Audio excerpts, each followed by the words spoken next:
So we finally gotten our hands on some new information about the new endgame that was teased in the game about a week ago. The new endgame is called Whimpering Wastes, and as you guys can see right here, it's a new permanent challenge gameplay, which is going to be reset along with the Tower of Adversity. So in this video, we're going to go over all the information that Kuro Games provided, and I'm going to make the information more digestible for you guys. Now, for the eligibility, you need to reach Union level 30, and here it says you need to complete the tutorial quest Ocean is a Soul's Rest. I'm not really sure what this tutorial quest is, but basically what you need to do is that you need to reach Union level 30 and make sure that if there is any Ascension quest that is available, make sure to complete the Ascension quest to be able to participate in this new endgame mode. Gameplay rules. In Whimpering Wastes, assemble unique lineups and equip distinct tokens to conquer challenging levels. Completing challenges earns points, and accumulating enough points unlocks rewards, including Astrites, Premium Resonance Potion, and Premium Energy Cores. Now, keep in mind that the tokens here are going to be the game changer for this new endgame. So aside from rotations and the build, you need to choose proper tokens that can help you clear this endgame really easily. Now, how to play. Here it says progression through Whimpering Wastes requires completing all challenging stages within each of its constituent areas: Forbidden Waters, Respawning Waters Chasm, and Respawning Waters Torrent. Successful completion of one area unlocks the next stage. So as you guys can see here, this is the Forbidden Waters, this is the Respawning Waters Chasm, and this is the Respawning Waters Torrent.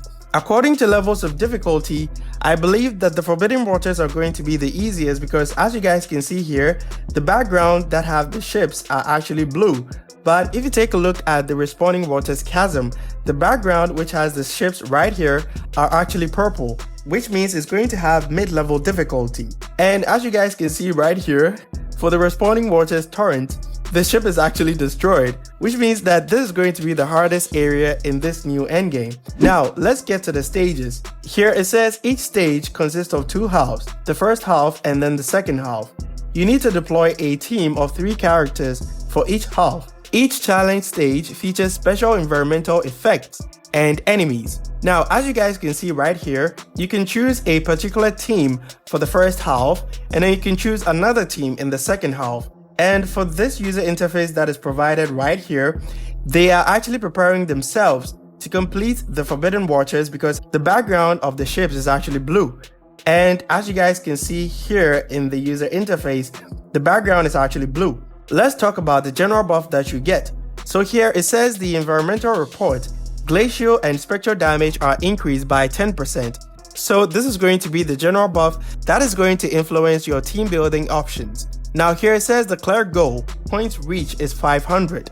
I think what this means is that if you're able to clear each half, you automatically get 500 points. And if you take a look at the challenge goal here, B rank will give you 800 points, A rank will give you 1200 points, and S rank will give you 1600 points. At the moment, we don't really know how these ranks are going to be rewarded for you to get the points.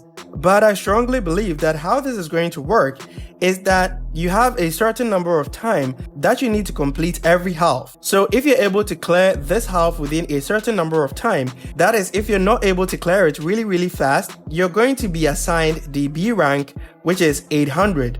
But if you're able to clear it really fast within a particular time, let's say for example, if you're given 5 minutes to clear it and you're able to clear each half within 1 minute, then you'll be assigned the S rank, which will give you 1600 in addition to the 500 points that is going to be rewarded. But I want you guys to take this with a grain of salt. Now, if you take a look at the first half here, it says when entering a challenge, concerto energy is restored to 100%. So basically what this means is that when the challenge starts, all your teammates are going to get 100 concerto energy at the beginning of the fight. And if you take a look at the second half right here, it says when entering a challenge, resonance energy is restored to 100%. So those are going to be the buffs that applies to specific halves. Now, if you take a look at this part right here, it says clear to unlock these tokens right here. If you take a look closely, these tokens are different from what you can equip for your characters right here.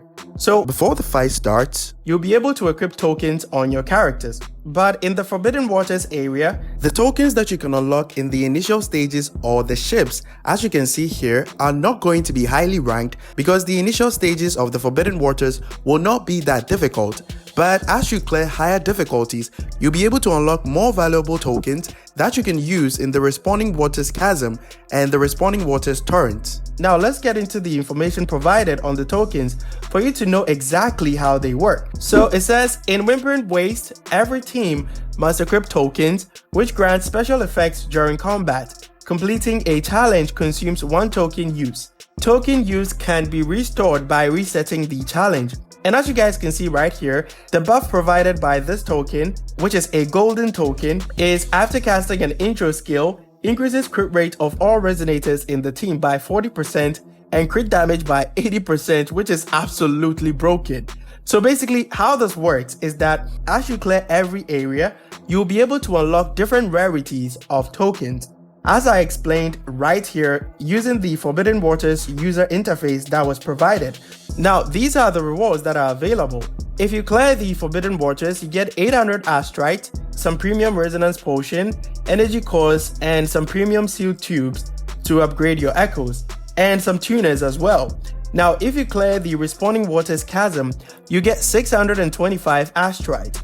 And if you clear the Respawning Waters Torrent, you get 175 Astrite. The Respawning Waters Torrents are going to be the most difficult, but it's actually the one that rewards you with the least amount of Astrite, which I think is a good thing because depending on the difficulty, not every player can actually clear everything. So if they're able to clear the Forbidden Waters and the Respawning Waters Chasm, I think they'll be okay with the rewards. But players that have actually reached endgame, they can go the extra mile and complete the Respawning Waters Torrent so that they'll be able to get the extra 175 Astrite. Challenge cycles. Rewards for Forbidden Waters can only be claimed once. However, challenges and rewards of Respawning Waters Chasm and Respawning Waters Torrent will reset periodically with varied content and effects. When cycle resets, your progress will be cleared and you can challenge again to claim rewards. Now, what this basically means is that when you take the Tower of Adversity, we have the Stable Zone, the Experimental Zone, and the Overdrive Zone. All of these zones can be completed once, but the Hazard Zone is the one that gets resets, and in this case, it's going to get resets every month with the Whimpering Waste. So the same thing applies to the challenge cycles of Whimpering Waste as well. The Forbidden Waters can be cleared once, which is the easiest of them all, but the Respawning Waters Chasm and the Respawning Waters Torrent will be reset every month in addition to the Hazard Zone of the Tower of Adversity.